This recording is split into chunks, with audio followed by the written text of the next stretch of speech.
आपके सब प्राण से गतिमान है। और अगर आप रात को तारे देखते हो तो अपना और उनका संबंध बहुत घनिष्ठ जानो, क्योंकि वो तुम हो, तुम वो हो। उनके अंदर जो गति है या जो वो चीज़ है सूक्ष्मतम, मैं बताऊंगी, जो तारे सूक्ष्मतम है, आपकी चेतना जब सूक्ष्मतम रूप हो जाती है तो वही रूप धारण करती है। वो जो आकाश में आपको छोटा सा बिंदु दिखाई देता है, छोटा सा बिंदु है ना हृदय में, जो चेतना है, चेतना का सबसे सूक्ष्मतम रूप ही चैतन्य शक्ति है, जो प्राणों का प्राण है। वो जो चीज उसके अंदर मैंने जो देखा था, उसका ये था कि उसके अंदर प्रेम और करुणा और आनंद भरपूर, उस छोटे से बिंदु के अंदर चैतन्य सत्ता जो है। रमण महर्षि ने तो उसे महादेव कहा कि वो महादेव है। और भगवान कृष्ण ने स्वयं कहा कि मैं सब प्राणियों के हृदय में निवास करता हूँ, हृदय देश में मैं निवास करता हूँ। गीता में ऐसा बोला। तो वही बिंदु है वहां पर, वही है। जब मनुष्य साक्षी होता है तो पहले उसी का दर्शन करता है, फिर साक्षी होता है, साक्षी होकर ही उसका दर्शन होता है।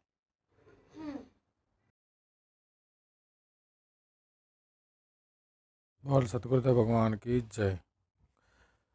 घूंघट के पट खोल सकी रे, मिल है साई दीदारा, मिल है साई दीदारा। घूंघट के पट खोल सकी रे, मिल है साई दीदारा, मिल है साई दीदारा, मिल है साई दीदारा। घूंघट के पट खोल सकी रे, मिल है साई दीदारा। मोह माया की ओढ़नी ओढ़े, मोह माया की ओढ़नी ओढ़े, दिख नाही द्वारा, दिख नाही द्वारा।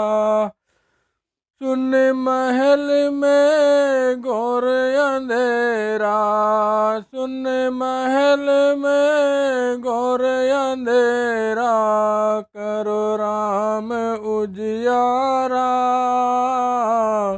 करो राम उजियारा। घूंघट के पट खोल सकी रे, मिल है साई दीदारा, मिल है साई दीदारा। गगन मंडल से अमृत बरसे, गगन मंडल से अमृत बरसे, होए अनुदय पारा, होए अनुदय पारा। अनहद की धुन बजे निरंतर, अनहद की धुन बजे निरंतर, सोहं का झनकारा, सोहम का झनकारा। घूंघट के पट खोल सकी रे, मिले साई दीदारा, मिले साई दीदारा। सतगुरु साहिब की बलिहारी, सतगुरु साहिब की बलिहारी, बाणे सबद का मारा, बाणे सबद का मारा। कहे कबीरा आपा खोजा, कहे कबीरा आपा खोजा, पाया प्राण आधारा, पाया प्राण आधारा। घूंघट के पट खोल सकी रे, घूंघट के पट खोल सखी रे, मिल है साए दीदारा, मिल है साए दीदारा। घूंघट के पट खोल सखी रे, मिले है साए दीदारा, मिले है साए दीदारा।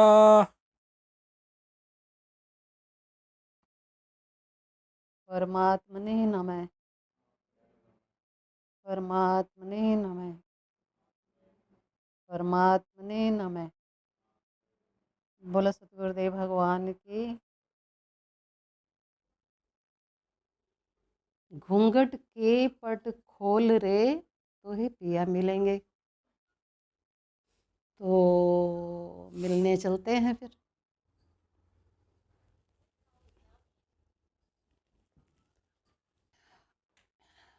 आज हम बता रहे हैं आपको प्राण और चेतना के बारे में। प्राण और चेतना का क्या संबंध है? प्राण तो आपके अंदर चल रहा है ना, सबके सांस चल रही है ना, या नहीं चल रही है? चल रही है ना सब में। अगर ये प्राण ना हो तो फिर क्या है? कुछ है? तो ये प्राण केवल मनुष्य की बात नहीं है, ये प्राण पूरे जगत की हर वस्तु में, हर चीज में।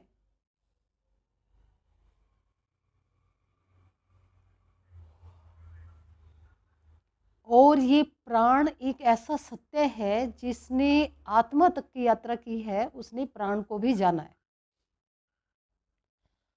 और प्राण कोई ऐसी वस्तु नहीं है कि उसको आप देख लोगे, ये अदृश्य सत्ता है।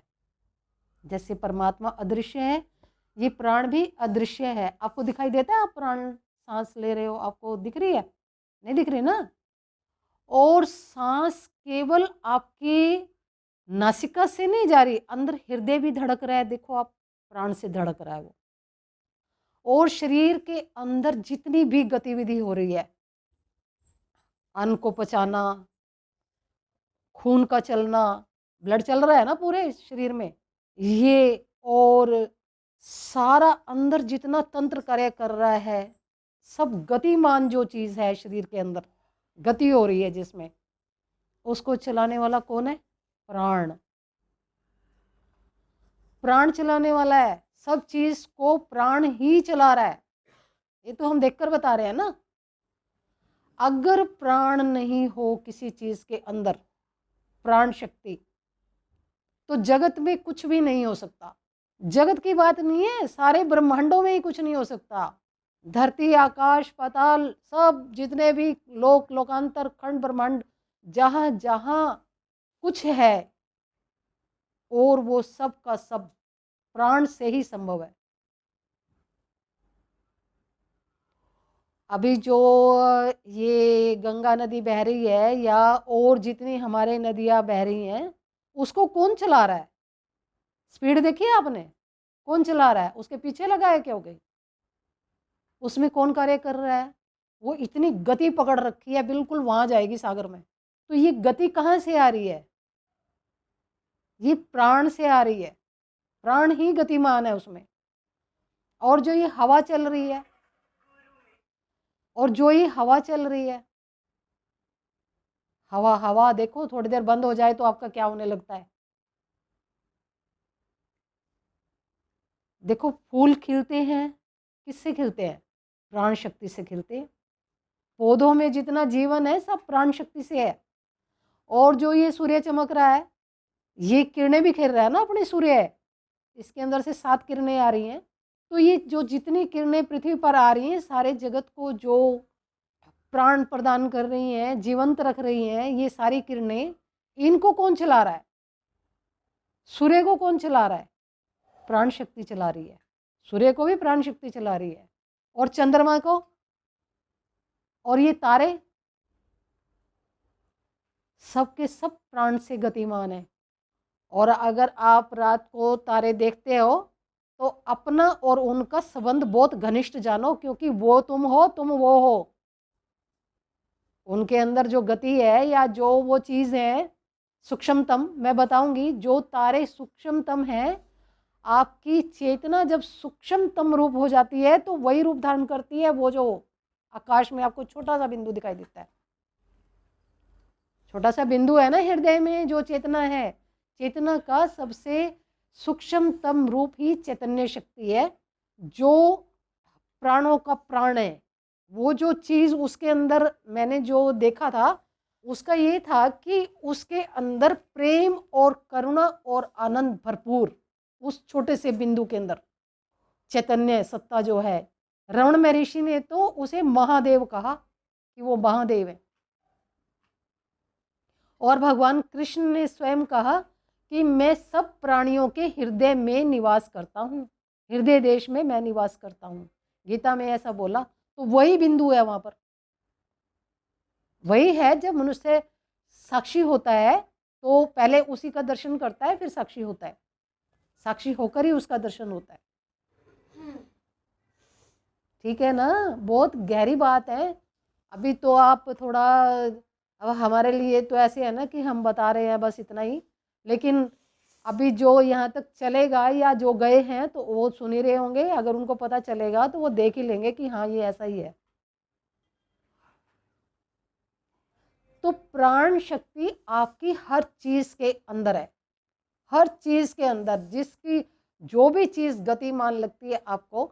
आपको क्या लगता है कि पत्थर के अंदर प्राण नहीं है? पत्थर के अंदर प्राण नहीं है क्या? पत्थर के अंदर तो आकाश भी है। एक पत्थर के अंदर, आप एक पत्थर को तोड़ो, उसके अंदर ना आपको पार्ट बने मिलेंगे अलग अलग से, थोड़ी थोड़ी हल्की हल्की धारियां टाइप, छोटे छोटे छोटी छोटी ऐसे लाइनें मिलेंगी पत्थर के अंदर, है ना? तो वो क्या है? हर चीज के अंदर प्राण शक्ति मौजूद है। और स्वयं पत्थर के अंदर चेतना को मैंने देखा स्वयं। पत्थर जड़ नहीं है, पहाड़ कोई भी जड़ नहीं है, ये तो आप कंफर्म मानो, क्योंकि मैंने देखा है। हर पत्थर के अंदर चेतना मौजूद है, थोड़ी धुंधली है, मतलब एक चेतना तो ऐसी है ना हमारी कि बहुत प्रकाशित है, हमारी चेतना का बहुत प्रकाश है, लेकिन जो उसके अंदर, पत्थर के अंदर जो चेतना है, प्राण तो उसके अंदर भी है, तो वो थोड़ी सुप्त अवस्था में है पत्थर करके, लेकिन चेतन है, पत्थर भी चेतन है। आप देखो एक ईंट है, तो ये सारे जो अपने घर बने हैं ये ईंटों से बने हैं ना, तो अगर थोड़ा टाइम जब हम इसकी रख रखाव नहीं करते तो ईंटें जब पिघलने लगती हैं, होने लगती है ना, जैसे खराब होने लगती हैं, तो इनमें से ये गिरने लगता है, कुछ ईंट का जो मसाला है वो गिरने लगता है, तो उसके अंदर कौन कार्य कर रहा है कि वो कैसे पिघल गई? वो तो थी ही सही, बिल्कुल सही थी ना ईंट, तो उसके अंदर गति हो रही है ना, इसका मतलब अगर वो उसको ज़्यादा समय थोड़ा हो गया तो वो खराब होने लगती है। क्यों हो गई खराब? तो उसके अंदर कुछ हो रहा है ना, वो जो गति हो रही है ना उसके अंदर, वो प्राण शक्ति है। किसी भी चीज के अंदर कोई चीज ऐसी नहीं है जिसके अंदर प्राण नहीं है, हर चीज प्राण से ही संचालित हो रही है, ऐसा हमने जाना। और प्राण को आप ब्रह्म समझो, ब्रह्म है प्राण, और ब्रह्म के बिना यहां कुछ है नहीं, ब्रह्म ही तो ईश्वर है, परमात्मा, और वही प्राण है। और जब आपको आत्म साक्षात्कार होता है, आत्मा से मिलन होता है जब, उससे पहले आप प्राण को अपने में से जाते हुए देखते हो, उस टाइम आपको क्लियर होता है। मृत्यु तो घटित होती है ना, कोई भी साधना हम करते हैं तो लास्ट पॉइंट पर मृत्यु तो घटित होती है, प्राण तो शरीर में से हटता ही है ना, वो तो दोबारा आप उसी रूप में आते हो, तो आपको सही बोध होता है कि अभी क्या हुआ था फिर क्या है अब।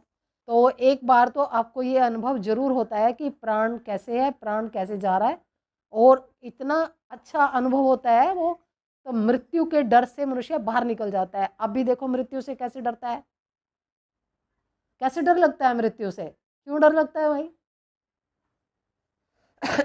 और जबकि मृत्यु इतना सुखद एहसास है, वो दुख रूप इसलिए लग रहा है क्योंकि हमने ऐसे कर्म कर रखे हैं, इसलिए लग रहा है डर। नहीं तो डरने की तो कोई बात ही नहीं है। मृत्यु से कैसे डर? मृत्यु से कोई डर नहीं है। जो देखो जो सही करी है, जिसने सब कुछ देख लिया है, वो काहे को डरेगा?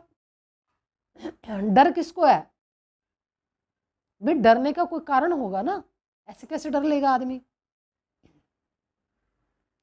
डर का मतलब है कि उसके किए गए कर्म, तब उसे डर लगता है कि तूने तो ऐसा कर रखा है, तो अब तेरी मृत्यु होगी तो यमराज से मुलाकात होगी, तो फिर जो दंड निर्धारित किया जाएगा, तो ये जो चेतना है, ये जो मनुष्य है जो जा रहा है, ये खुद ही तो डिसाइड करता है कि मुझे ये सजा दे दो, इस कर्म की ये सजा है, तो ये कहता है कि मैंने ये कर्म किया है और मुझे ये सजा दे दो। वो कह रहे हैं कि आप सहन करो लोगे? कह रहे हैं हाँ, अब मैंने ऐसा किया है तो दे दो मुझे। उस टाइम ये वाली बॉडी तो नहीं होती ना, ये वाली दूसरी होती है, सूक्ष्म शरीर। अब सूक्ष्म शरीर में जब उसको वो दंडित कर दिया जाता है, तो जब ये देह धारण करता है तब इसको तकलीफ होती है, क्योंकि भुगतान करना पड़ता है उस चीज़ को। शरीर धरे का दंड है ना भाई, शरीर धरोगे तो दंड भुगतान करना ही पड़ेगा। अभी शरीर में आप क्या सुखी हो रहे हो? कोई सुखी नहीं है, बेशक चाहे कोई कितना कहता रहे कि मैं बहुत सुखी हूँ, मुझे छोड़कर बस। बाकियों का पता नहीं मुझे, ठीक है? लेकिन ऐसे बिल्कुल मत वो सोचो कि आपने भाई शरीर धारण कर रखा है तो आप मतलब ये आपको कोई दुख तकलीफ नहीं है। जब तक आपकी साधना में महामृत्यु नहीं हो जाती, तब तक आपको सुख का कोई पता नहीं चल सकता। तो अभी तो आप दुखी हो रहे हो ना, है? तो सुख को ढूंढो, कैसे ढूंढोगे सुख को?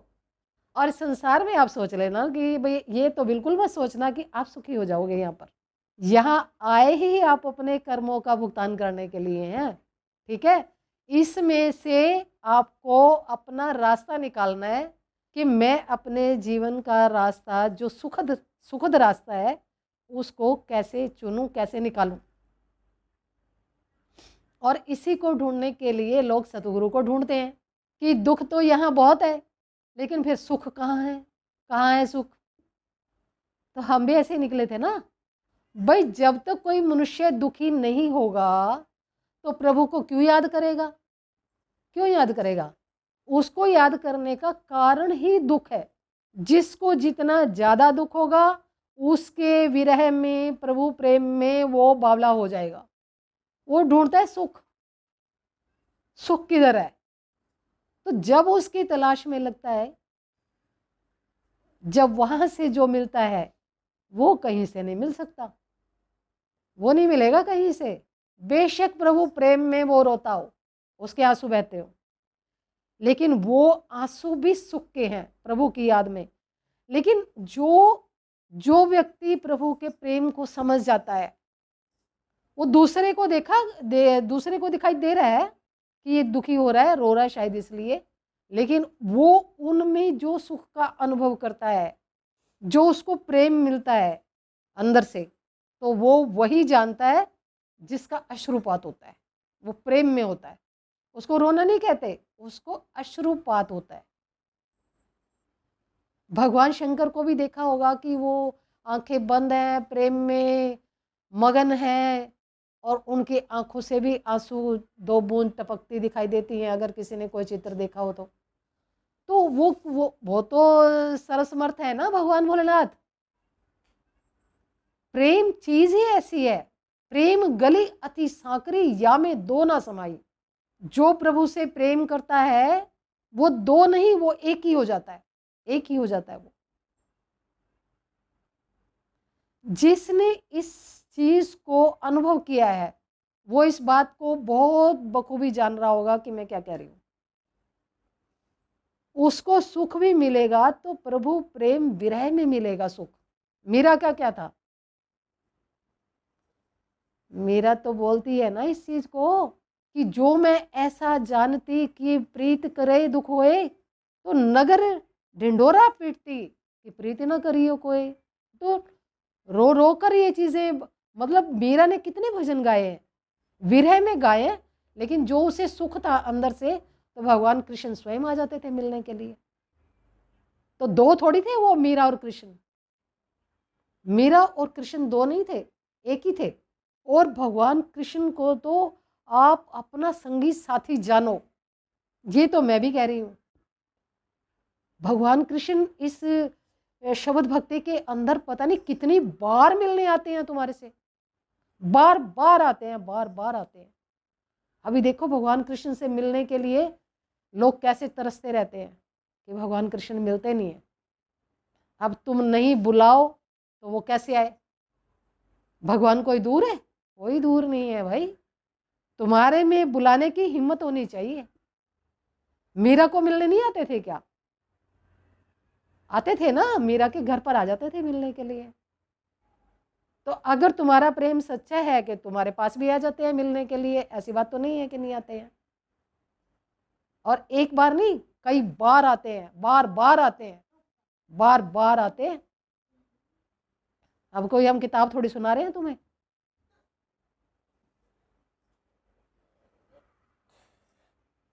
भगवान कृष्ण बहुत सहज सहज मिलते हैं।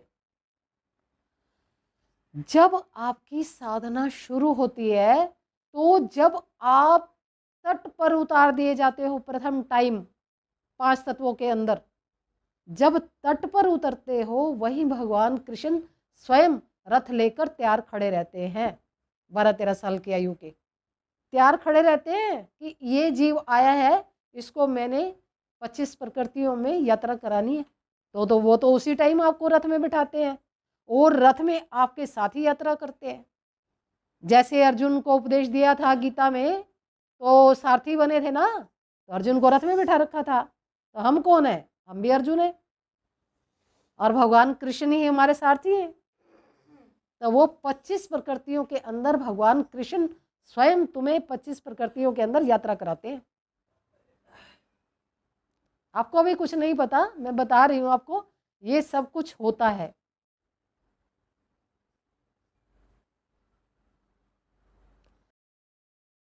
कोई जानेगा जानन हारा, साधु गुरु बिन जग अंधियारा हो, साधु गुरु बिन जग अंधियारा।